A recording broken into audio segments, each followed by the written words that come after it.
Hi friends, welcome to டே புட்டு என்னடா பண்ணுறேன். அண்ட் இன்றைக்கி நம்ம சேனலில் தீபாவளி ஸ்பெஷலாக ஒரு ஸ்வீட் ரெசிபி தான் பார்க்க போகிறோம். அண்ட் அதுக்கு முன்னாடி நம்ம சேனல் நீங்கள் ஃபஸ்ட் டைம் பார்க்குறது இருந்தால் மறக்காமல் சப்ஸ்கிரைப் பண்ணுங்கள். அண்ட் உங்களுக்கு என்ன மாதிரி வீடியோஸ் வேணுமோ கமெண்ட் செக்ஷனில் கமெண்ட் பண்ணுங்கள். இப்போ இந்த ஸ்வீட் பண்ணுறதுக்கு இந்த கப்பில் ஒரு கப் அளவு பார்த்திங்கன்னா கோதுமை மாவு எடுத்திருக்கேன். அண்ட் ஃபுல் அண்ட் ஃபுல் பார்த்திங்கன்னா இந்த கப் மெஷர்மெண்ட் தான். ஸோ இதே கப்பில் 1.5 கப் அளவுக்கு சுகர், சர்க்கரை உங்கள் இனிப்புக்கு தேவையான அளவு கூட்டி குறைச்சிக்கோங்க.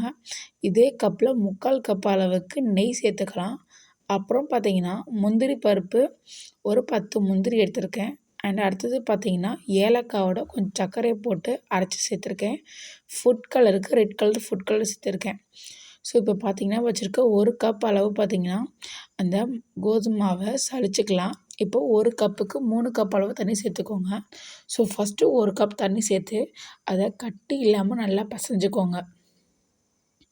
இப்போது கட்டியே ஒரு துளி கட்டி கொடுக்குறத கட்டி இல்லாமல் நல்லா பிசைஞ்சிட்டு அதுக்கப்புறம் மீதி 2 கப் அளவு தண்ணி சேர்த்துட்டு இதை ஒரு 1/4 மணி நேரம் அளவுக்கு விட்டுருங்க. ஸோ அடுத்தது பார்த்திங்கன்னா இப்போ நம்ம வந்து ஒரு வடிகட்டி வச்சு இல்லைனா ஒரு வெள்ளை கலர் துணியை வச்சு நம்ம பார்த்திங்கன்னா இந்த பாலை வடிகட்டிடலாம்.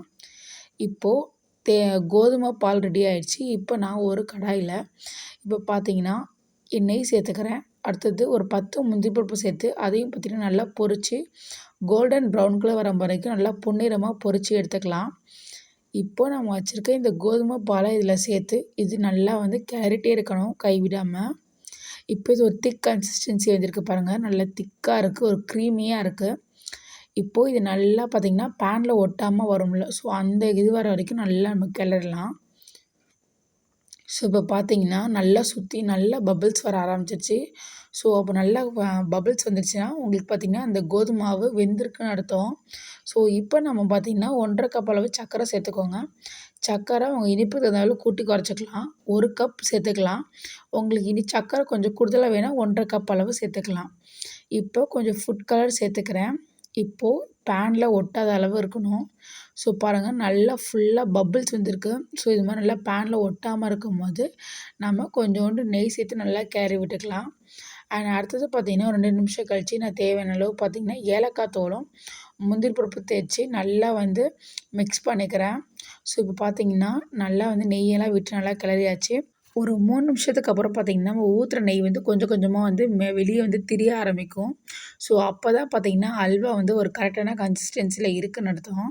ஸோ இப்போ நம்முடைய சூடான சுவையான கோதுமை அல்வா கடையில் செய்கிற மாதிரியே ரொம்ப ரொம்ப பர்ஃபெக்டாக கிடச்சிருக்கு. இதை பிகினர்ஸ் கூட ட்ரை பண்ணலாம், ரொம்ப ரொம்ப பர்ஃபெக்டாக வரும். அண்ட் இதை நீங்கள் கண்டிப்பாக ட்ரை பண்ணி பார்த்துட்டு எப்படி இருக்குன்னு கமெண்ட் செக்ஷனில் கமெண்ட் பண்ணுங்கள். அல்வா எப்படி வந்து பர்ஃபெக்டாக வந்திருக்குன்னு பார்த்திங்கன்னா நம்ம தட்டில் போடும்போது வந்து சுத்தமாக ஒட்டவே கூடாது. இந்த மெத்தடில் அல்வா பண்ணி பாருங்கள். பிகினர்ஸ் கூட ரொம்ப ரொம்ப ஈஸியாக அண்ட் பர்ஃபெக்டாக ரொம்ப ரொம்ப டேஸ்டியாக திருநெல்வேலி பதத்தில் அல்வா பண்ணலாம். அண்ட் மறக்காமல் இதை ட்ரை பண்ணி பார்த்துட்டு எப்படி இருக்குன்னு கமெண்ட் செக்ஷனில் கமெண்ட் பண்ணுங்கள். இந்த வீடியோ உங்களுக்கு பிடிச்சிருந்தா மறக்காமல் லைக் பண்ணுங்கள். பாய்.